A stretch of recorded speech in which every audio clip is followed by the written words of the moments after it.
This is When Minutes Matter, a WLWT severe weather special. Well, good evening. I'm Chief Meteorologist Kevin Robinson. And I'm Randy Rico. Thank you so much for joining us tonight. We are getting you prepared for the upcoming severe weather season. We're going to show you exactly how damage is surveyed. Program your cell phones and weather radios so you can get the warning you need and where to seek shelter no matter what kind of home you live in. And we're also going to give you some tools and tricks to help keep your kids calm when weather gets rough. But first, let's take a look back at April 8th and 9th, 2020, the night when a record 19 tornadoes touched down across greater Cincinnati. It came quick. Here it is. This is it. Lives changed in an instant. We heard, what sounded like a train running into the side of the house. A wall of warnings. Everyone is under some type of warning here in the metro. Later determined by the National Weather Service as 16 EF0 tornadoes and 3 EF1 storms, and 2 straight-lined wind cases, winds as powerful as 90 miles per hour. After the storm, cleanup happening like clockwork. Despite the devastation, hope remaining high, and good fortunes are counted. How lucky are we? How lucky are we? Everybody's okay. It's just stuff. And just 1 month into the pandemic at the time, neighbors still doing the neighborly thing. It's nice to see everybody come together, though. Even with the pandemic that we're under. I've had several neighbors just knock on my door saying, hey, what can we do? What can we help? Could have been much worse. Yeah. We're all safe, but it still makes a huge impact on your life. Well, in the wake of a disaster like that, many people are able to find the good and focus on the positives. Oh, yeah, that's exactly what one Clermont County family did in the aftermath of strong winds ripping through their neighborhood last April. Meteorologist Allison Rogers revisited them to see how they're doing.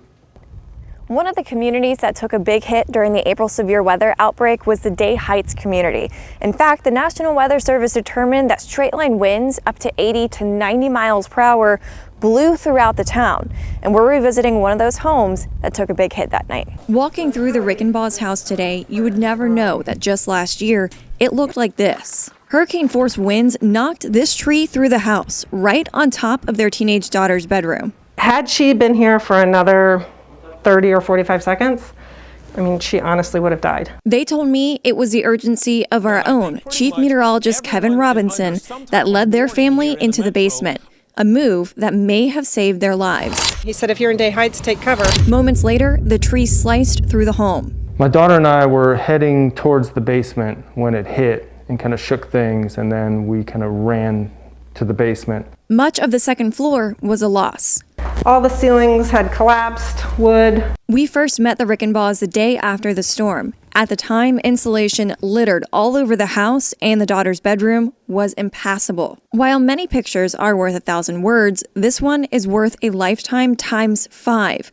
While it captures a dark chapter in their lives, they all live to tell the tale, and that's what matters most. Once my daughter was okay and I knew we had all made it out all right, the rest was frustrating, but it was never anything more than it's just material things or it's just a house and we will get through this just fine. And now this mound of dirt is all that's left of that tree nearly 1 year later.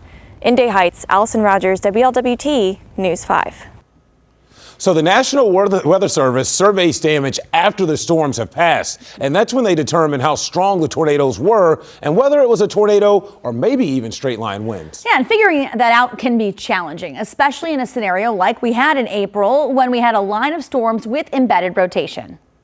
One of the things we look for specifically in that situation is, again, we use our radar data to try to hone in on where that circulation may have been. But we try to focus in on, is the damage convergent or divergent? So convergent, divergent, what's the difference? When you step out of your house after a storm and you're looking at the damage, it all looks the same. The difference is the direction. So straight line winds and tornadoes, let's break it down. We'll start out with the straight line winds. So we have our thunderstorm.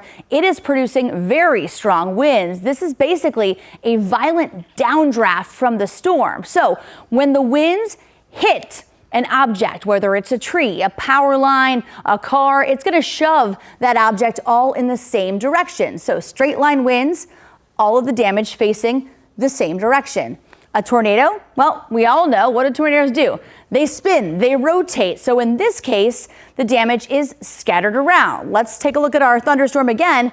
This time, the thunderstorm is producing a tornado. So we have a difference here where you can see the winds are actually funneling into the storm, which means when it picks up or hits a tree, it'll throw it in any direction. But the severity of the damage is very similar, which is why it's important to heed all warnings. And in our increasingly busy lives, there are new ways to get those warnings. Let's head over to meteorologist Cameron Hardin. When the weather eventually turns severe, it's important you have a way to receive alerts. Now that's becoming more and more complicated with people streaming their TV services or using their mobile devices for their entertainment. So let's start off with the basics. A NOAA weather radio is a great tool to have. Now these usually cost about $15 to $30. But they last forever. You put some batteries in it, put it in a central room, you forget about it. Now when a severe weather watch or warning is issued for your specific area, it will automatically go off and the severe weather message will be read to you. Now your smartphone, that's also a great tool to have. Most phones come with severe weather alerts already turned on, but if you buy a used phone or accidentally turn the notifications off, it's easy to make sure you are good to go.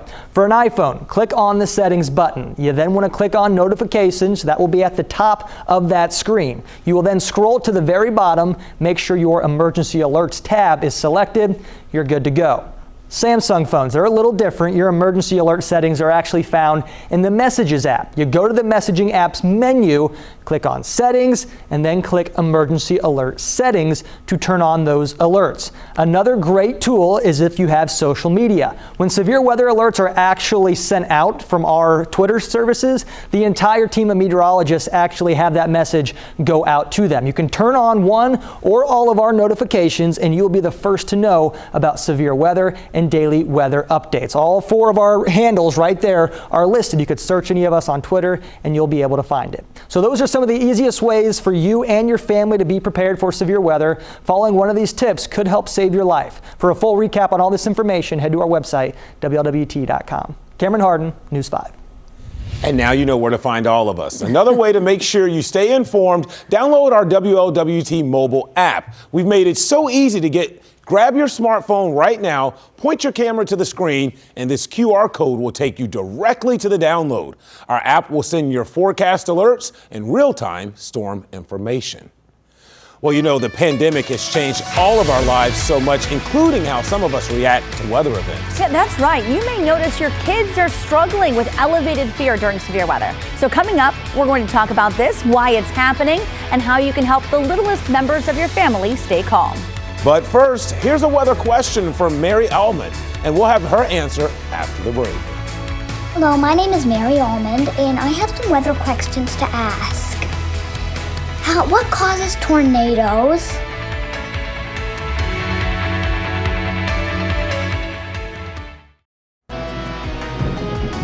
Well, before the break, Mary Almond asked us, what causes tornadoes?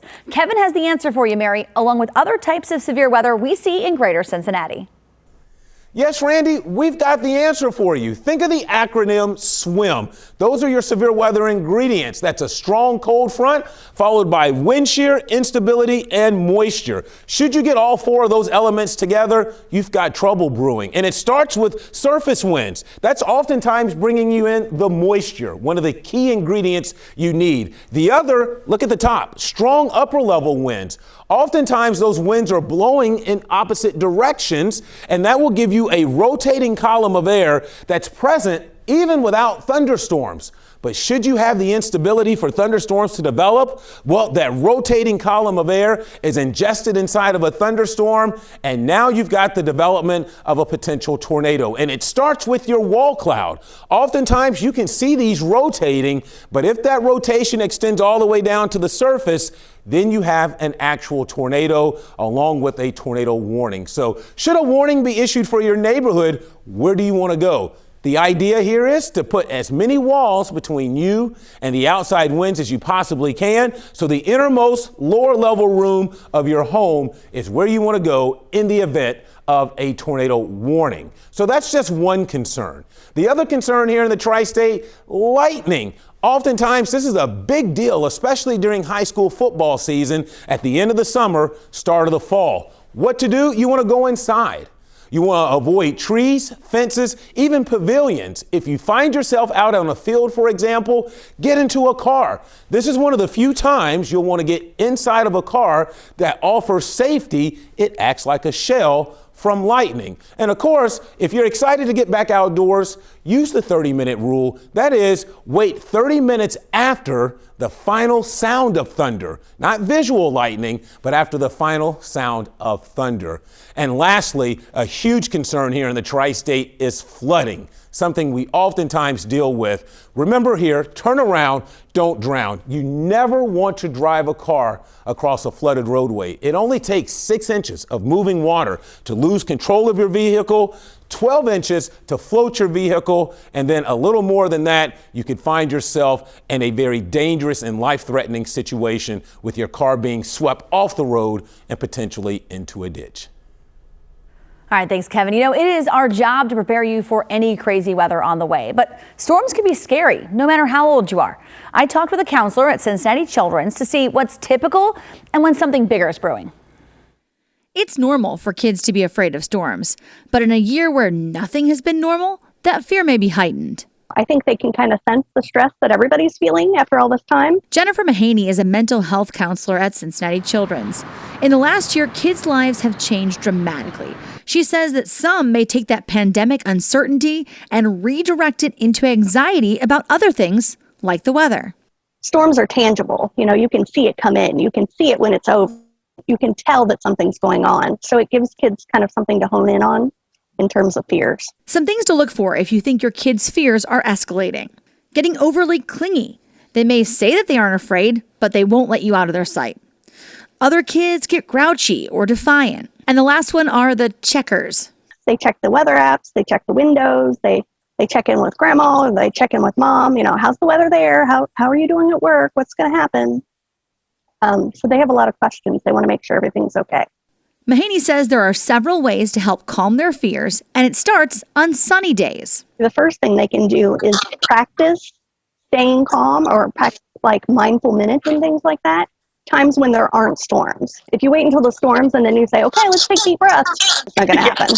Age-appropriate information also helps. Books and videos that explain the science behind the weather, but don't focus on the destruction. Another suggestion that I have is doing kind of like a go bag.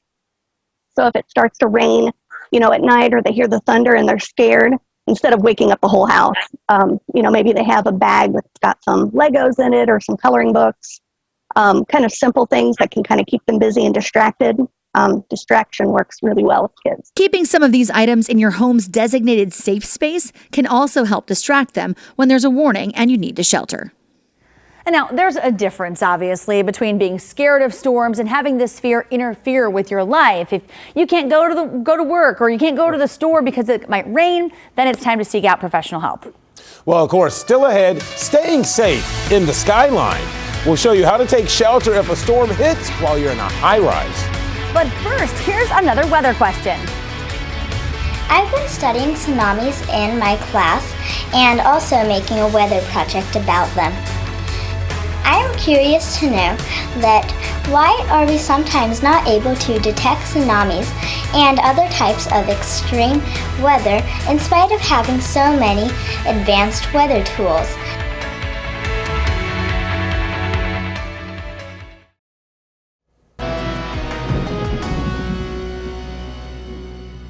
Well, of course, tsunamis are usually triggered by earthquakes that occur under the ocean floor or under the sea floor underwater. And of course, well, when the earth gets to rattling and shaking, or the earth or plates get displaced, of course, that water gets displaced, works its way to the surface, basically. And before you know it here, we have sensors along the surface of the ocean that can track the movement of water upward, as well as buoys off many coastlines that are able to detect wave height. So the coast is able to be alerted as that wave of water begins to approach the coastline, hopefully in enough time to get people away from shore and to higher ground.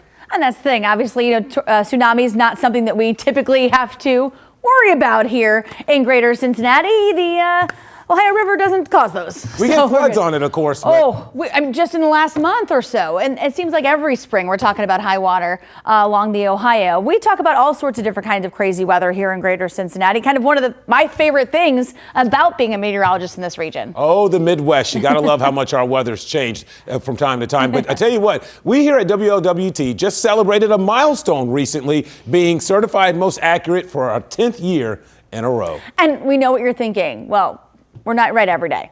So what does most accurate really mean to you? And we'll start with talking about what WeatherRate does, which is the company that independently is tracking all these forecasts. So they watch what we say and they watch what everyone else in town says, and they're tracking the usual things: highs and lows, clouds and wind, rain, snow accumulation, timing, and of course, severe weather. So they do that and then they compare it to what actually happens. And it's not just for Cincinnati. This is, for example, over 150 some odd weather markets across the entire country in which they are grading each channel on every single day. So we take this as a very high honor, and it's something that we look forward to in competing with every year. And you know what? It's a lot for me, it's a lot about the impact. How is this going to impact your day? We're not going to hype something up because we want you to have the information you need to know about to stay safe or just to get you where you're going through work and school. Certified Most Accurate tells you exactly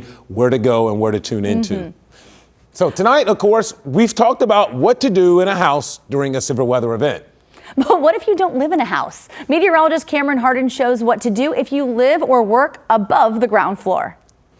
When you hear high-rise building, most of us tend to think of tall skyscrapers in big cities, but that's not the case. A high-rise building is actually classified as anything above 5 stories. And for those of us living or working in a high-rise, it's crucial to know what to do once severe weather strikes. How we like to remember things is if there is severe weather, you want to take cover, tune in, and take action.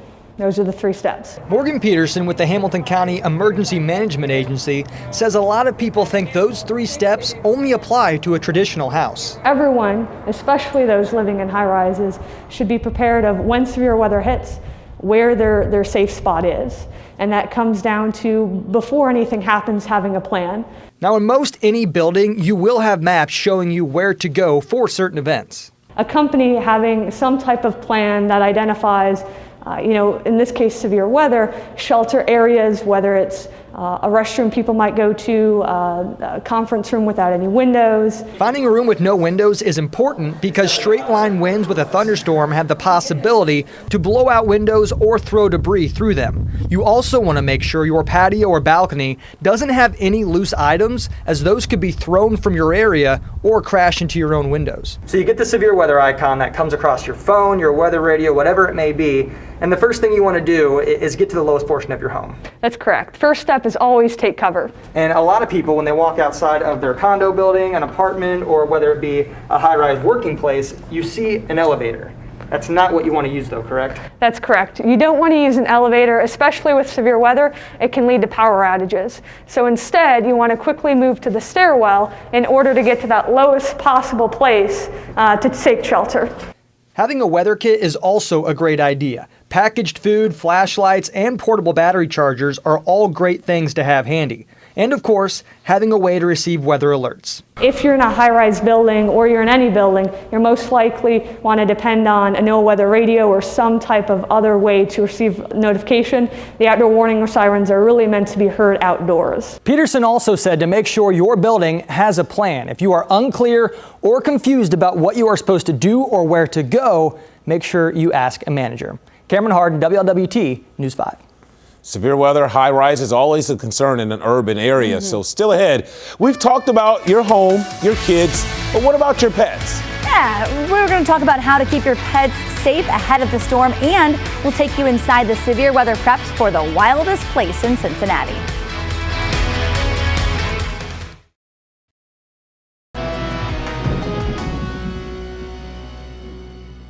Welcome back. Let's turn our attention to our furry family members now, because we've all heard turn around, don't drown when it comes to flooding. But you may not have heard this one, don't wait to crate.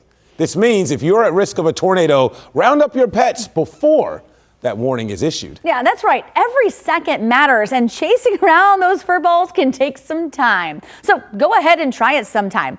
See how long it actually takes to corral the cats, the dogs, the ferret. This got me thinking about people who care for lots of animals, namely the ones at the Cincinnati Zoo. So I asked the keepers how they keep all their animals safe when severe weather hits. I would say a day like today is pretty perfect. Nice warming up temperatures, a little bit of a cool breeze and some sunshine. That's ideal. The animals love a beautiful day at the zoo just as much as the visitors. When storms are coming, crowds may stay home, but this is their home. And zoologic managers like Victoria McGee are in charge of keeping the animals safe, no matter the weather. That included a sleepover during our February sleet and snowstorm. We actually had a bunch of staff stay overnight on grounds, and this allowed us to make sure that there was going to be animal caretaker staff on site in order to care for the animals the next day, in case all the roads around the zoo were inaccessible. Winter weather is one thing, but severe storms bring an added urgency, getting everybody to an indoor shelter. This is where the animals' instincts help. If a storm is rolling in, their behavior will change. A lot of the primates, even though most of our species are adapted for rainforests and tropical environments, actually do not like the rain at all. So as soon as they kind of get wind that it's coming, they'll find spots where they can kind of hunker down on their habitat spaces and have shelter that way. Or they'll be hanging out by their shift doors and kind of waiting for keepers to give them access because they know that we're going to come around and make sure they have a safe situation going on. And just like we have alerts or sirens to signal it's time to seek shelter, the different species use alarm calls. So what will happen sometimes is if one species starts alarm calling, then the other neighboring species will also start alarm calling. And then you just get a whole bunch of different vocalizations warning that there's some sort of threat in the area. So that could potentially be due to bad weather or something else in the environment that's just unsettling to them. So they can communicate with each other that way. Getting most of the animals indoors is actually pretty easy. Anytime they go from one space to the next, they're usually getting a food or enrichment opportunity. So it's usually something that's very fun for them to do in general. In an emergency situation where there is inclement weather, their natural instincts are to want to get shelter. Finding enough shelter is where zoos sometimes have to get more creative, like when McGee was working in Tampa. We actually had a tortoise in one of our restroom areas because it was just the safest place that we could have for it pre-hurricane. Man, and you know what? Actually, they were talking about some of the zoos down in Texas during the recent winter storm that they had, and flamingos were walking around offices just because anything outside had to come inside.